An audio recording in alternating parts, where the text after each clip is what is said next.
செய்தோரை தடுத்து நிறுத்தல். ஐயோ, ஸ்கூலுக்கு டைம் ஆயிடுச்சு. அம்மா என்ன டாப் பண்றாங்களோ. விஸ்வா, ஸ்கூல் கிளம்பிட்டியா? இதோ கிளம்பிட்டமா. லஞ்ச் ரெடி ஆயிடுச்சா? ஸ்கூலுக்கு டைம் ஆகுது. இதோ ரெடிப்பா.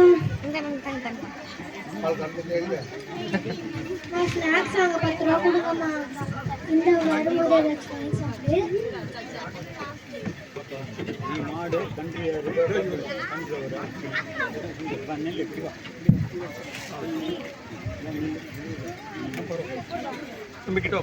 சார் இங்க பாருங்க. சார் இங்க பாருங்க. சார் இங்க பாருங்க.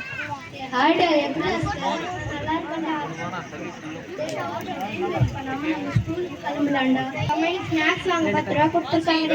இன்னைக்கு இவங்க நம்ம வாங்கி சாப்பிடலாம்டா. ஜல்ரா வாங்கி சாப்பிடலாம்டா.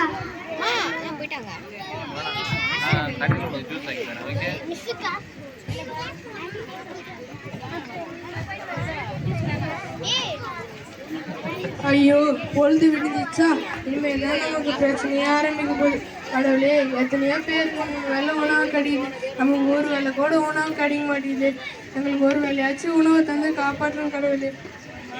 1 ரூபா தாங்கம்மா ஐயா, 1 ரூபா தாங்கம்மா ஐயா, 1 ரூபா தாங்கய்யா. நம்ம கிட்ட 10 ரூபா இருக்கே. 10 ரூபாய் தானம் பண்ணோண்டா. அம்மா தானம் பண்ணதுக்கு சொல்லி கொடுத்துருக்காங்க.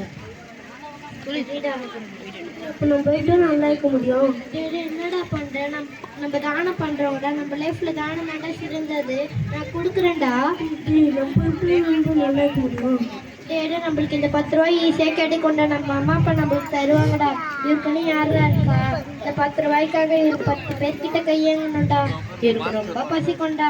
நம்ம கரெக்டாக சாப்பிடணுமா? கொடுக்கலாம்டா.